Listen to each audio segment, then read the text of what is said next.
આપણા નામદાર supreme court અને હાઈકોર્ટના આદેશથી થોડાક દિવસ પહેલી આપણે કલેક્ટર ઓફિસમાં જે આપણા જે જાહેર રોડ રસ્તા છે અને આપણા જે વોટર બોડી છે આ ઉપર જે ગેરકાયદેસર ધાર્મિક બાંધકામ અને બીજા કોઈ પણ બાંધકામ જે રોડ રસ્તા ઉપર બીજી જગ્યા છે આની પણ એક મીટિંગ થઈ હતી. આની જિલ્લામાં જે બે કમિટી છે, એક માનનીય કલેક્ટર સાહેબની અધ્યક્ષતામાં અને બીજી આપણે મ્યુનિસિપલ કમિશનર સાહેબની અધ્યક્ષતામાં.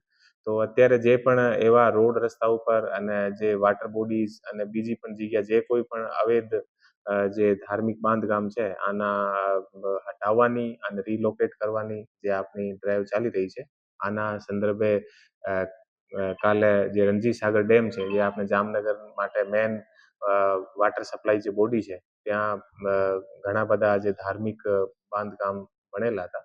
આ બાંધકામને કાલે જે મ્યુનિસિપલ કોર્પોરેશનની ટીમના સાથે મળી અને પોલીસ બંદોબસ્ત સાથે આને ત્યાંથી હટાવ્યા છે.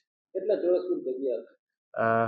ત્યાં લગભગ 6 ને આસપાસ ધાર્મિક બાંધકામ હતા અને ધાર્મિક બાંધકામ જે મેન ડેમ છે આ ડેમને વચ્ચે હતા, તો આને હટાવ્યા છે. અન્ય જગ્યાએ હા, અત્યારે જે બધી મીટિંગ થઈ છે અને મીટિંગમાં ડિસાઇડ થયો છે અને જે પણ જગ્યા જાહેર રોડ રસ્તા ઉપર અને જે પણ આપણે વોટર બોડીઝ અને કોઈ પણ જે અવૈધ કોઈ પણ જગ્યા જે અવૈધ બાંધકામ છે ધાર્મિક આને હટાવવામાં આવશે.